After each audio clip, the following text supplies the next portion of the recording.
पश्चिम बंगाल सरकार कोरोना की वैक्सीन पूरी जनता को फ्री में यानी कि मुफ्त में बांटेगी। इस पर क्या कह रहे हैं तथागत रॉय, बीजेपी के आला नेता? क्या कहेंगे सरकार के इस फैसले पर बंगाल में? देखिए, ये तो बहुत उचित बात है कि कोरोना वाली वैक्सीन जनता में बंटा जाएगा, लेकिन ये तो केंद्रीय सरकार की योजना है। केंद्रीय सरकार बहुत दिन से कह रहे हैं कि हम बैठक कर रहे हैं, कब से ये योजना चालू करेंगे, किसके बीच योजना चालू करेंगे, और इसके बारे में इन लोगों ने एक प्रोटोकॉल भी जारी किए हैं जिसमें लिखा हुआ है कि पहले जो फ्रंटलाइन वर्कर्स है उनके पास जाएगा, उसके बाद जो सीनियर सिटीजन है उनके पास जाएगा, जिसका कोमोर्बिडिटी है उनके पास जाएगा। अब बीच में अचानक ममता बनर्जी आ गई और कहने लगी कि मैं ये करूंगा, वो ये करूंगी, वो करूंगी, कि क्या मतलब बनता नहीं कोई। ये सिंपली क्या कहता हूँ, क्या कहूँ मैं, ये पॉलिटिकल जेस्चरिंग है और कुछ नहीं। आप पॉलिटिकल जेस्चरिंग की बात कर रहे हैं, लेकिन वो कहती हैं कि आप राज्य सरकार को परेशान करने के लिए यहाँ पर राज्यपाल को तैनात कर रखा है, हर रोज परेशान करते हैं। ये आरोप है टीएमसी के आपके खिलाफ। देखिए, इस बारे में तो मैं थोड़ा दावा से कुछ कह सकता हूँ, क्योंकि मैं जब राज्यपाल था 5 साल पहले त्रिपुरा में, उसके बाद मेघालय में और थोड़ी समय के लिए अरुणाचल में भी, मुझे कभी कभी जो राज्य सरकार से संघर्ष में जाना पड़ा। यहाँ पर जैसा हो रहा है ऐसा तो इतना तो नहीं है, लेकिन संघर्ष में जाना पड़ा। इसलिए मैं इस बारे में जो राज्यपाल के कर्तव्य के बारे में, अधिकार के बारे में जो संविधान में जो प्रावधान है वो बहुत होशियारी से मैं पढ़ चुका हूँ। उसमें ऐसा कुछ नहीं दिखा जिसके खिलाफ हमारे राज्यपाल धनखड़ जी कुछ कर रहे हैं। धनखड़ जी, मैं तो समझता हूँ कि धनखड़ जी अब तक जो किए हैं वो स्ट्रिक्टली वो संविधान के अनुसार किए हैं, एक लाइन भी क्रॉस नहीं किए हैं। और अगर आप पूछे इन राज्य सरकार से या तृणमूल कांग्रेस से कि संविधान के कौन सा प्रावधान है जो उन्होंने उल्लंघन किया है, मुझे अच्छी तरह पता है कि मुझे विश्वास है कि इन लोग जवाब नहीं दे पाएगा। कौन सा प्रावधान है ये? फेडरल स्ट्रक्चर कहते हैं। फेडरल स्ट्रक्चर कहाँ लिखा हुआ है कॉन्स्टिट्यूशन में? ये कुछ कोर्ट जजमेंट में है, कुछ व्याख्या किए हैं, उसका संविधान का वो व्याख्या में है। लेकिन व्याख्या में ये भी है कि Indian constitution is federal in form but unitary in spirit. इसको भी देखना चाहिए। तो ये सब मिला मिलू के मैं तो ये समझता हूँ कि जो धनखड़ जी जो अब तक बयान दिए हैं, जो अब तक कदम उठाए हैं, वो बिल्कुल कॉन्स्टिट्यूशन के मुताबिक है। उससे 1 इंच भी उन्होंने, मैं तो कहूँगा कि उन्होंने कुछ कम किए हैं। राज्यपाल, ये मैं अच्छी तरह कह सकता हूँ, मैंने दावा के साथ कह सकता हूँ कि राज्यपाल कोई रबर स्टैम्प नहीं है या पोस्ट ऑफिस नहीं है। राज्यपाल की कोई भूमिका है। बंगाल सरकार ने दुआरे सरकार शुरू किया है और कह रहे हैं हम करोड़ों की जनता तक पहुंच गए हैं, तो हम तो सफल हैं।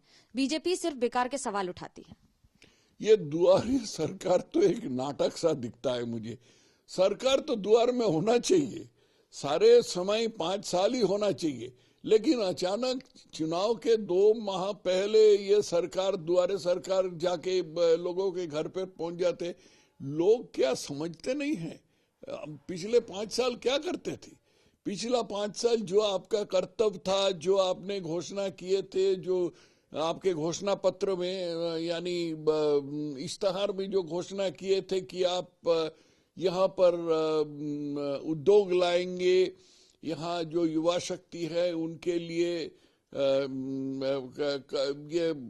एम्प्लॉयमेंट का कुछ व्यवस्था करेंगे, इसका क्या हुआ? अब अचानक आप द्वारे सरकार करके चिल्लाने लगे हैं। कोई मतलब नहीं बनता और लोग इसको देख सकते हैं कि इसमें कोई, ये सिर्फ पॉलिटिकल जेस्चरिंग है।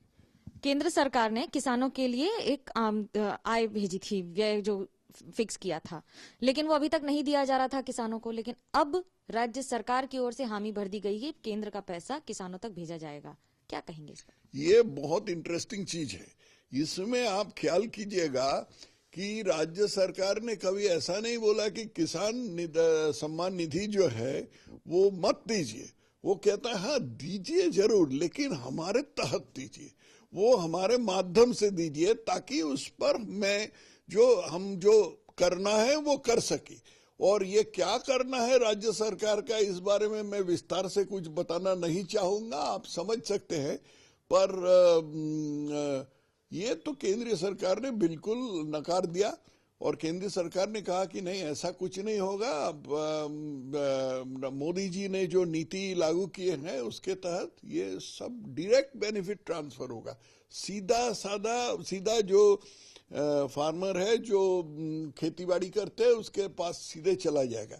इसका विरोध था, रुपया का विरोध नहीं था, लेकिन रुपया मेरे हाथ से जाए ऐसा इसका विरोध, ये उनका मांग था। लेकिन केंद्र सरकार ने माना नहीं, और आखिर में उसको मानना पड़ा, क्योंकि उनका तो पता था कि अगर ज्यादा दिन इसको रिफ्यूज करते रहेंगे तो इस पर आरोप लगेगा कि रुपया उन लोग देने के लिए तैयार है, लेकिन रुपया आप लेते नहीं है, अपना पॉलिटिकल मुद्दा उठाते हैं। यही बात आरोप तो आप पर लग रहे हैं कि आप बीजेपी के नेता होकर पार्टी जो है वो तृणमूल कांग्रेस के विधायकों को, नेताओं को पैसे देके खरीद रही है, तृणमूल कांग्रेस पर छोड़ने को मजबूर कर रही है।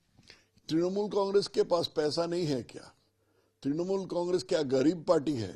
तृणमूल कांग्रेस के पास कितना पैसा है ये तो ये विस्तार से कहना उचित नहीं रहेगा, लेकिन लोग जानते हैं कैसे कितना पैसा है और पैसा कैसे आता है, उसका उपयोग क्या होता है, सभी लोग जानते हैं। लेकिन ये लोग जो बीजेपी में आ रहे हैं वो इसलिए है कि ये एक डूबने वाली नाव है।